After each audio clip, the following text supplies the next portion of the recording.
I think our report shows that Afghanistan is, for all the good things that have happened in the last few years, and there's much to be satisfied with, believes that there is a little bit of a systemic failure on the part of the international community to come together to focus on the 4 or 5 things that we believe absolutely have to be done in Afghanistan. These are not new things. They've been there for since we started the operations, but they've gotten worse.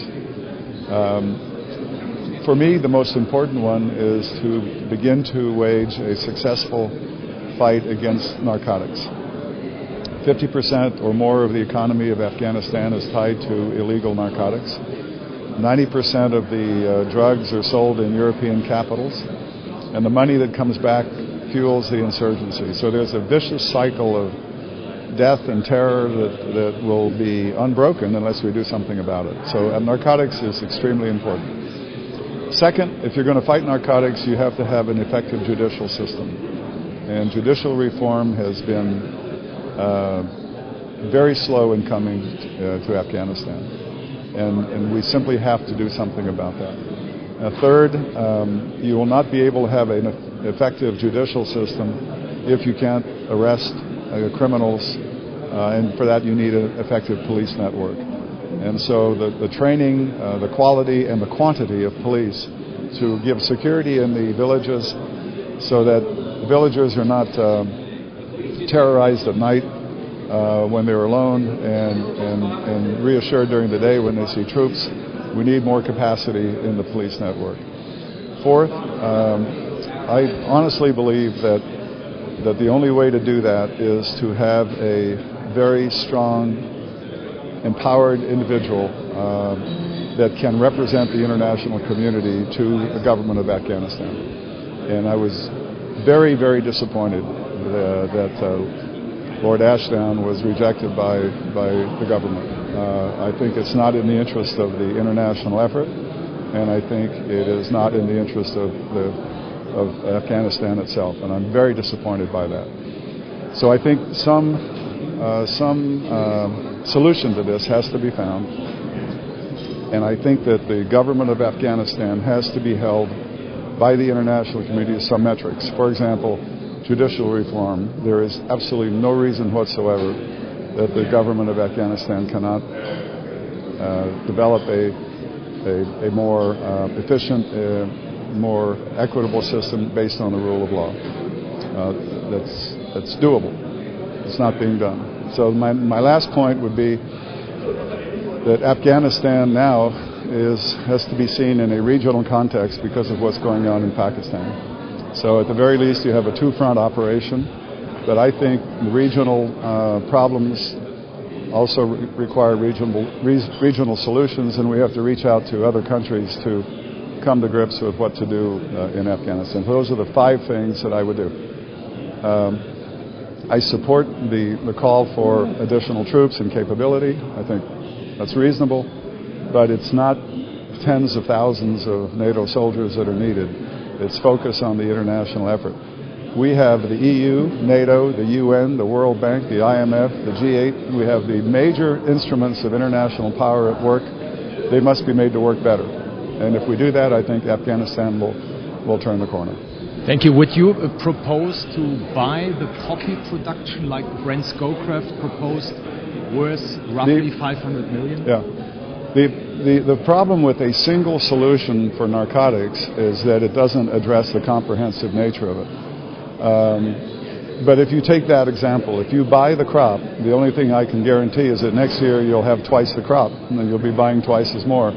So I think it's more comprehensive than that. I think you have to have some subsidies for the farmers. You have to have some alternative crops. You have to have some eradication where they refuse to comply once you arrest them. You have to have perhaps a small purchase because there's a need for it. But there is no one solution. It's comprehensive. And we simply have to come together internationally because it is the source of funding for the insurgency. I mean, the logic is just inescapable, and it's very frustrating to see the inaction over the last few years. Why does the alliance not use the experience, for example, of the Khyber Guards? Pakistan officers leading this great unit at the Khyber Pass. I was there. It's very calm. Nevertheless, it's a very important line to Jalalabad from Peshawar. Why is not this old model, this traditional Afghan model, used by NATO and the US? Well, you're talking about operational tactics there, and I have to defer to the commanders on the ground. I actually think that in 2007, because of the success that we had in Operation Medusa in 2006, which was a very, very major defeat for the Taliban on the tactical level, we virtually saw no spring offensive in 2007. So I think our commanders on the ground are doing a good job. But I repeat my conviction that the solution, the long-term solution for Afghanistan is not a military problem. Military will help solve the problem, but until you build the Afghan army up and until you build the police up, I think the military, excuse me, the militaries are doing good work. The PRTs are important and everything else, but if you don't focus on the 4 or 5 things that I talked about, we're unfortunately going to be there for a long, long time.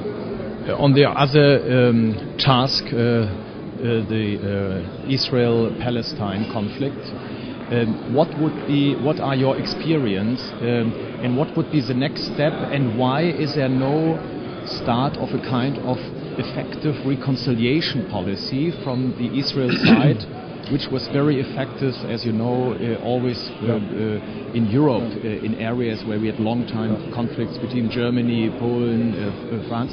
Why is everything focusing on treaties and on land and all these issues and not the overall picture? Well, in my mission as Envoy for security, I've just started this work.